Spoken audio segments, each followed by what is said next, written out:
बताना चेतना सायं राधं ससख्या निजरमण कृते पेशितां निगभुज्यं सख्या नितेश शेषासनमुदित हृदां तां च तं च ब्रजेन्दुं सुस्नातं ब्रह्मवेशं गृहमनुजननिलालितं प्राप्तगोष्ठं निर्व्यूढवस्त्रालिदोहं स्वगृह मनो पुनर्भुक्तमन्तं स्मरामि। एक साथ। श्री राधिका सायंकाले कृष्ण लागी पठाइले सखी हस्ते विविधा मिष्टान्ना सखी हस्ते विविधा मिष्टान्ना कृष्ण भुक्त शेषयानी सखी दिला सुखमानी पाया राधा हैला प्रसन्ना पाया राधा हैला प्रसन्ना स्नात रम्य विषाधारी यशोदा ललिता हरि सखा सह गोदोहन करे नानाविध पक्वान्ना पयाइला परासना स्मर्यामि परमयादरे स्मर्यामि परमयादरे हरि बोल हरि बोल हरि बोल हरि बोल हरि बोल हरि बोल हरि बोल हरि बोल।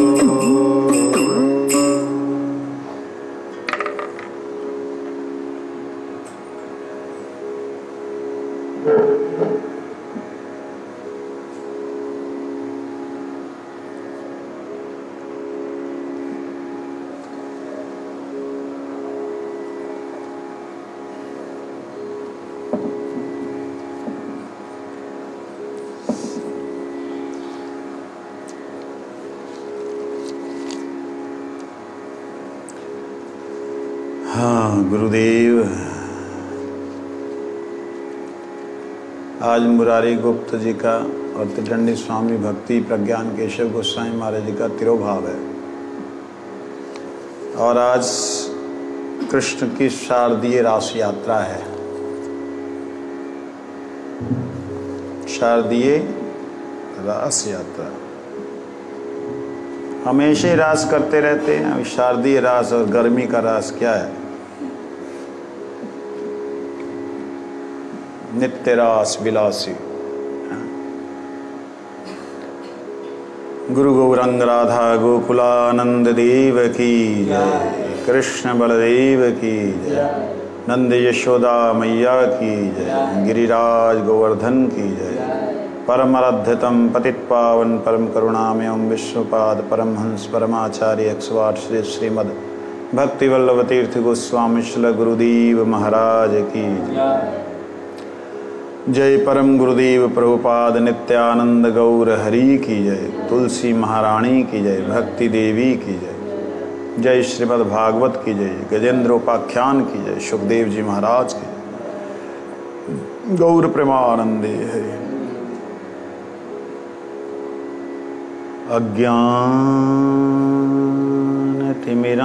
अज्ञानतिमिरान्धस्य ज्ञानाञ्जनशलाकया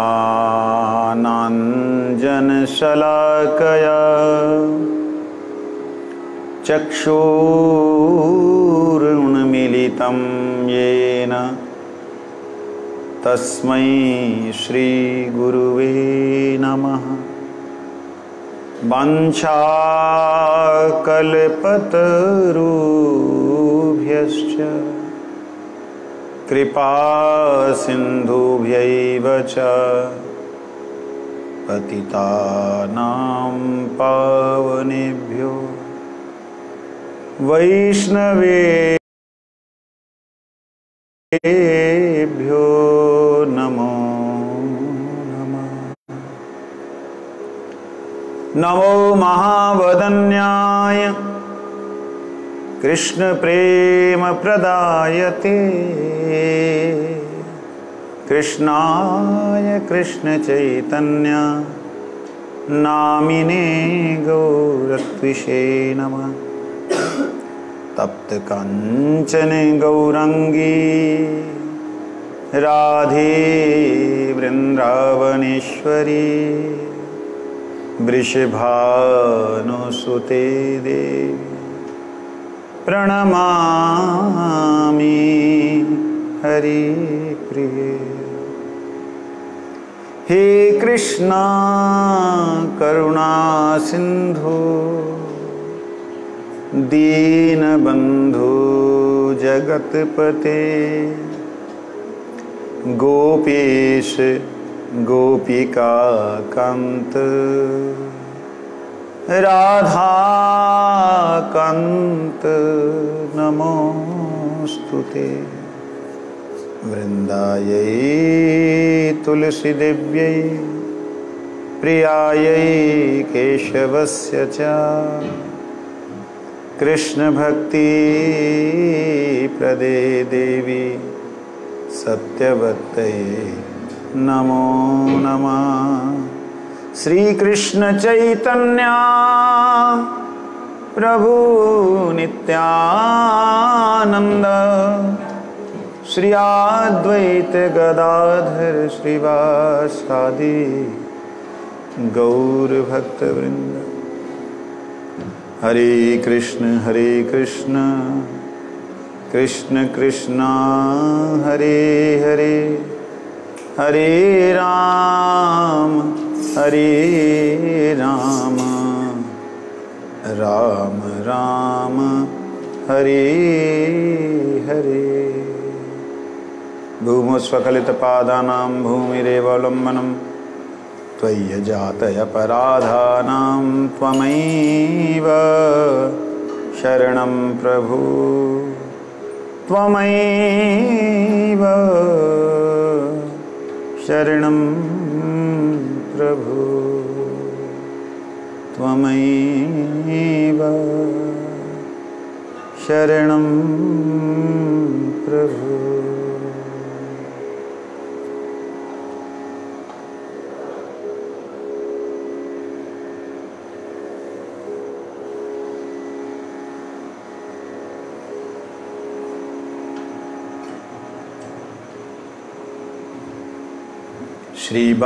श्रीबादरायण उवाच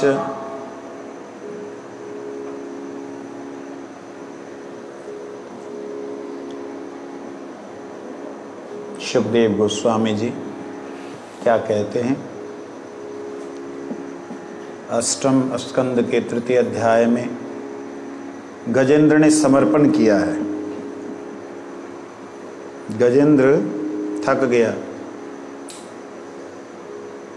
अब तो जीवन हारे, नीर पीवन हेतु गयो सिंधु के किनारे।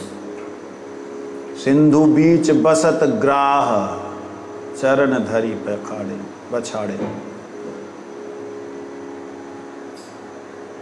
हमारे लिए देखा जाए तो हमारा जो ग्राह मगरमच्छ है वो हमारे किए हुए कर्म हैं। पुण्य कर्म भी बंधन है, पाप भी बंधन है, बंधन ही बंधन है, बस ये सोच लो। तो ऐसी स्थिति में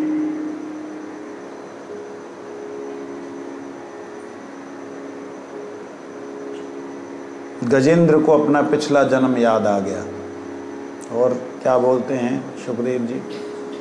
एवं व्यवसितो बुद्धया समाधाय मनोहृदि जजाप परमं जाप्यं प्राज्ञजन्मान्यनुशिक्षितम्।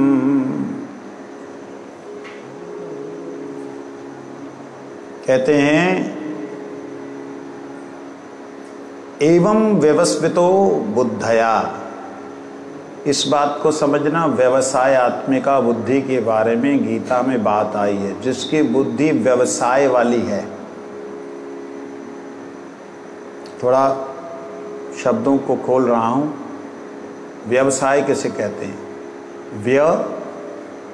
व्यय करना, उसके बाद में उस व्यय से व्यवस्य आय, व्यय करने से आया क्या, आय क्या है, वो है व्यवसाय।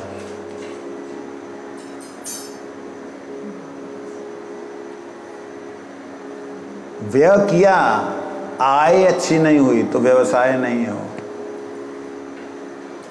वो लूट है, लुटा दिया आपने। तो हमारी बुद्धि लुटाने वाली बनी हुई है, व्यवसाय आत्मिका नहीं है। हम जितने भी जीव हैं, मनुष्य हैं विशेष करके, हम अपनी शक्ति को, अपनी मतलब आत्मा, अपनी शक्ति को इस शरीर में लुटा रहे हैं, लौटा नहीं रहे। लुटा रहे हैं, लौटा नहीं रहे, व्यय कर रहे हैं, आय नहीं कर रहे। तो इसलिए कहते हैं व्यवसाय आत्मिका बुद्धि। अब जो है एवं व्यवस्थितो बुद्धया, उसकी बुद्धि व्यवसाय आत्मिका किसकी, गजेंद्र की। कैसे? क्योंकि उसने पहले जन्म में साधना की थी। उस साधन के प्रभाव से उसके मन में आया कि मैं अगर इसी प्रकार से लगा रहा, मैं कभी तो मुक्त नहीं हो पाऊंगा, निकल नहीं पाऊंगा, और मैं इससे बचना चाहता हूं तो क्यों चाहता हूं, मैं क्यों ना उनकी शरण लूं जिनकी शरण में जाने के बाद में जन्म मृत्यु का ही चक्कर कट जाएगा। ये व्यवसाय आत्मिका। समाधाय, समाधाय का मतलब होता है समान रूप से उसने धारण कर लिया, पक्का कर लिया, बैलेंस्ड हो गई उसकी बुद्धि। मनोहृदय, उसने अपने मन को, अपनी बुद्धि, अपने मन को हृदय में समाधान कर दिया, अपने मन को अपने हृदय में डाल दिया। अब मन बाहर कुछ भी करने वाला। फिर क्या हुआ? जो मन दुख दे रहा था, काटने का दर्द हो रहा था ना, अब वो मन रहा ही नहीं। कहाँ चला गया? हृदय में। बुद्धि व्यवसाय आत्मिका हो गई कि भी इसने खाना तो खा जाए, मरना तो है ही, मैं अंतिम समय में भगवान का नाम क्यों ना ले लूं। तो अब उसकी बुद्धि बिल्कुल भी पूरी तरह उस शरीर के कष्ट में है ही नहीं। पहले श्लोक के अंदर बहुत बड़ा सार है जो आज प्रकट हो रहा है। उसकी बुद्धि आज जो हमारी स्थिति है क्या है? दर्द होता है, कष्ट होता है, जग नहीं पाते हैं, हमारी बुद्धि व्यवसाय आत्मिका नहीं है। पता नहीं लग रहा कि भाई ये कार्तिक मास है, थोड़ा इसी में जब तब कर लेते हैं। गजेंद्र को अगर याद आ गया तो मेरे को भी याद आ सकता है, उसको भी तो अंतिम समय में याद आया। तो अभी का जो जोड़ है, अभी का जो इकट्ठा किया हुआ धन है, भविष्य में मेरे काम आएगा।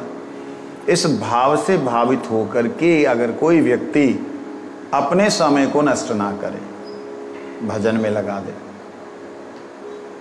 मन को हृदय में छोड़ दे, समाधाय। पहले तो मन को बुद्धि में छोड़ा उन्होंने,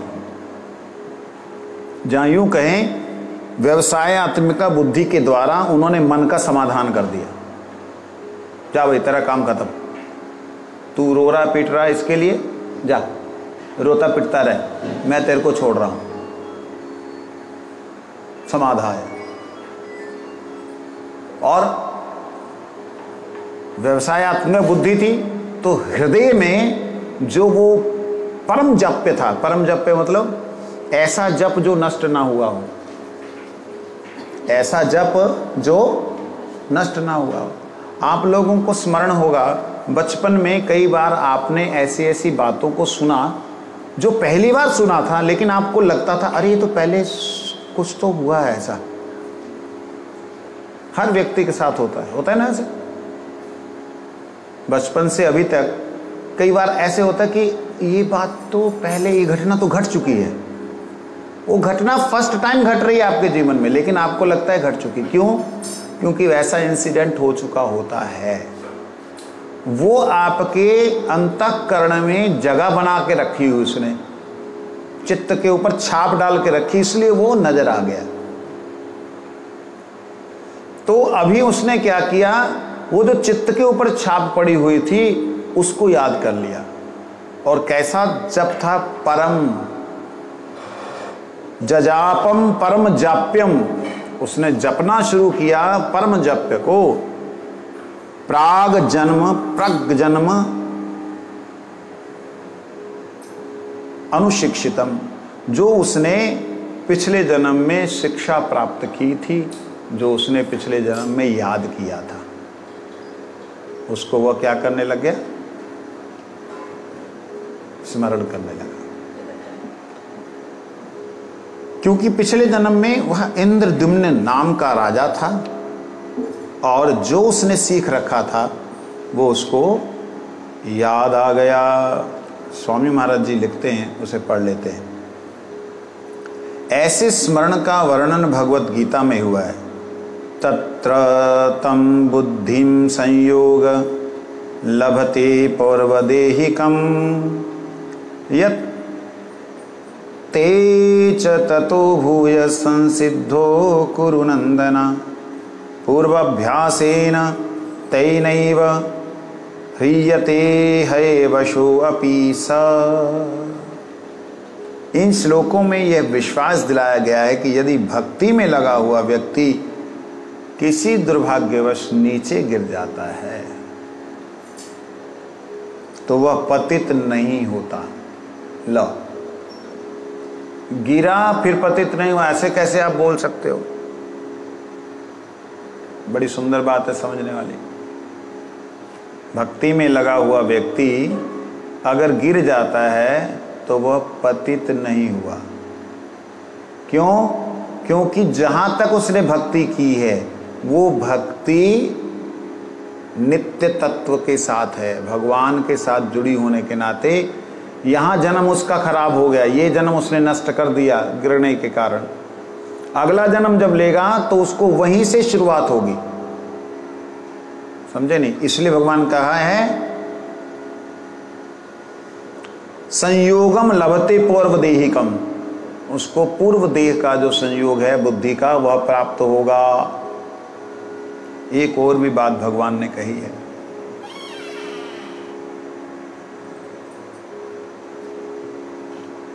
नेहा अभिक्रम नाशो अस्ति प्रत्यवायो न विद्यते स्वल्पमपि अस्य धर्मस्य त्रायते महतो भया। नेहा न इहा,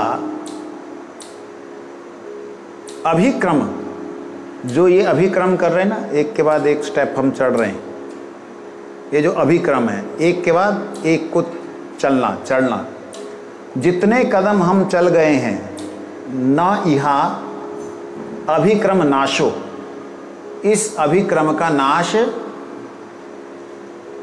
नहीं है। क्यों? क्योंकि मेरी तरफ चला है वो। भगवान की तरफ चला हुआ कोई भी कदम का नाश नहीं होता, क्योंकि भगवान नश्वर वस्तु नहीं है। संसार की तरफ चला हुआ जितने भी कदम है वो नरक की तरफ ही जाने का दरवाजा है, उनका नाश संभव है। भगवान की तरफ चला गया कोई भी कदम नष्ट होने वाला।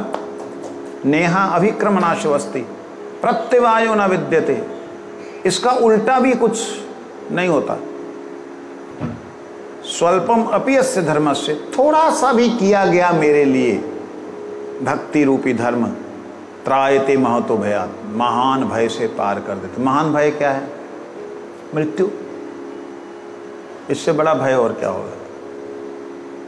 उससे भी पार कर देता। इसलिए हम लोग जो ये साधन भजन कर रहे हैं ना, कष्ट सहन करके, ये कष्ट सहन करके साधन भजन करने का फायदा यही है, इस शरीर को अगर हम साधन का द्वार समझेंगे, साधन धाम मोक्ष कर द्वारा, ये साधन धाम है, इसमें हर तरह का साधन व्यक्ति कर सकता है। मोक्ष का द्वार है, मुक्ति का द्वार है, रास्ता खुलने का, मुक्त होने का रास्ता है ये, बाकी जन्मों में संभव नहीं है। तो इसलिए इस जन्म को नष्ट नहीं करना, बड़े भाग्य से मिला है, इसको नष्ट नहीं करना। इसीलिए हम लोगों को गुरु वर्गों ने देखा कि ये लोग तो नालायक हैं, ऐसे तो करेंगे नहीं, कार्तिक व्रत करो, कार्तिक व्रत करो, कार्तिक व्रत नहीं करने से पाप लगेगा, है रूप गोस्वामी ने तो हरिभक्ति विलास, सनातन गोस्वामी ने तो हरिभक्ति विलास में इतना लिख दिया है ना, शास्त्रों की बात को ले करके, जो कार्तिक व्रत नहीं करता उसको इतने कुंभी पाक नरक है, फलाना ठिकाना, पता नहीं क्या क्या डरा के रखा हुआ कि भाई कि कोई अगर पढ़ लेगा गलती से जरूर करेगा। और करने से फायदा कितना है वो भी बताया। फायदा क्यों बतलाया? क्योंकि ये कार्तिक व्रत राधा रानी का व्रत है, ऊर्जा व्रत है, ऊर्जेश्वरी श्री राधा रानी का व्रत है, भक्ति का व्रत है, कृष्ण का साक्षात व्रत है, दामोदर व्रत। और इस व्रत को अगर कोई करता है तो उसका अभिक्रम नाश नहीं होगा, उसका जो किया हुआ कर्म रहेगा, जो भी क्रिया की होगी वो नाश नहीं होगी। इसलिए गुरु वर्गों ने ना अष्टकालीन लीला का, जाओ सवेरे इतने बजे उठो, फिर ये करो। सवेरे बेचारा आदमी उठता है 3:30 बजे, उठ के नहा धो करके संध्या वंदन करके 4:30 तो यहाँ पे टन आके बैठना ही है। हमारे जयदेव प्रभु एकदम टन करके बैठ जाए, ठीक टाइम पे बैठ जाते हैं। और अब चलेगा ये 9 बजे तक, ले लो 5 घंटे तो इसी में, और भी आगे चलता है लोगों का, तो हम तो कम करते हैं। उसके बाद दोपहर को फिर बैठो, मध्याह्न, फिर शाम को फिर बैठो 5 बजे। 5 बजे से देखो अब चल ही रहा है, 5 बजे से लगातार लगभग संध्या वंदन जप छोड़ करके सब चल ही रहा। ये गुरु वर्गों ने जानबूझ के हमको दे रखा, ऐसा नहीं जहाँ जबरदस्ती दिया जैसे और एक संप्रदाय विशेष है कि नहीं करोगे तो कत्ल कर देंगे, ऐसा नहीं है। प्रलोभन भी दिया, डर भी दिखलाया। तो यहाँ पे फायदा क्या है ये इस श्लोक में हमें पता लगता है। फायदा है जजाप परमम जाप्यम, उसको याद आ गया, उसने जप करना शुरू कर दिया। कौन सा? जो जप उसने किया था, जजाप, जो जाप किया था वह परमम, वो परम जो जाप किया था वो उसको जपने लग गया, उसको बोलने लगा। श्री गजेंद्र उवाच, जिसे याद हो जरूर साथ में गुनगुनाए।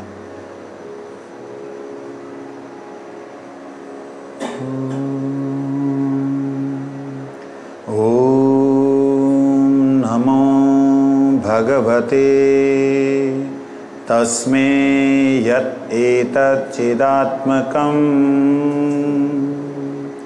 पुरुषायादि बीजाय परेशायाभिधीमहि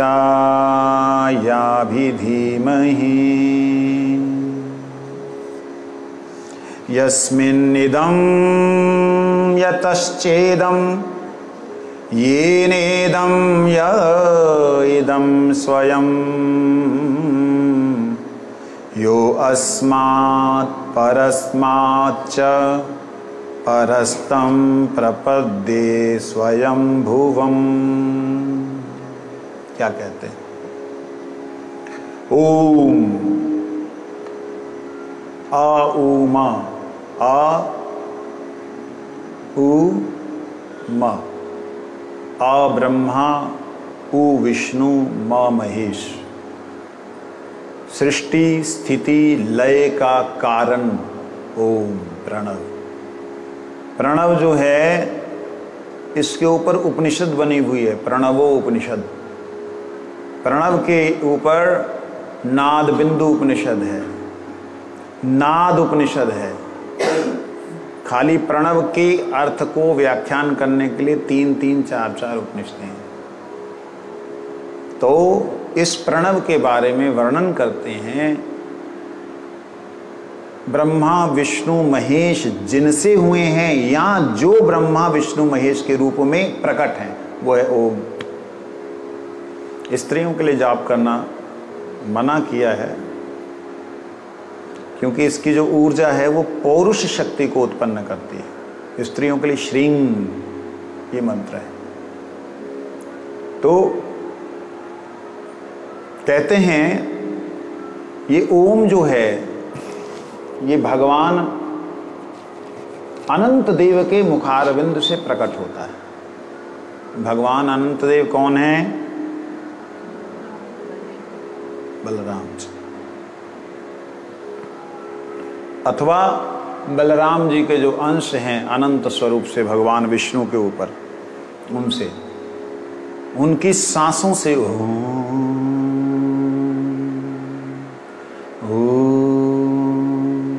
प्रकट होता है और यही सारी सृष्टि का कारण है। इसलिए यहां पे जब ओम कहा तो ये ओम शब्द देवी देवताओं के लिए भी प्रयोग होता है।